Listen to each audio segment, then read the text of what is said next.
দেশের 10-এর সবার জন্য উনি কিন্তু অনেক কিছু ত্যাগ স্বীকার করেছেন।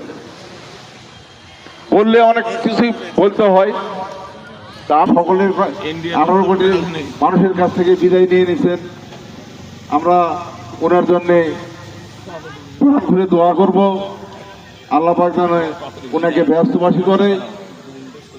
আর সবচেয়ে বড় কথা হলো যে আমরা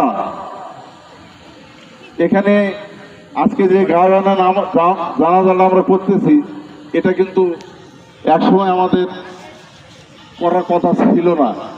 মানে আমরা যদি আরো আগে জানতে পারতাম যে এটা করা যাবে, তাহলে আমরা আরো অনেক লোকের সমাগম করতে পারতাম।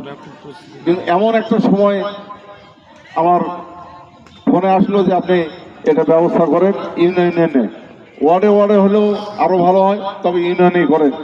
এই কারণেই আমরা প্রত্যেকটা ইউনিয়নে আমরা ব্যবস্থা করেছি এই গাওয়ানো জানাজার জন্য।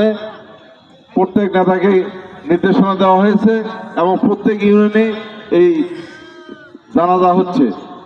তা আমরা সকলেই পরিশেষে আমি আপনাদের কাছে উদাত্ত আহ্বান করব যে আমাদের নেত্রী এই 18 কোটি লোকের নেত্রী, উনি জনে পরকালে জান্নাতবাসী হন। এই জন্য আপনারা মন প্রাণ খুলে দোয়া করবেন, এই আশা রেখে আমি আমার কথা শেষ করলাম। আসসালামু আলাইকুম।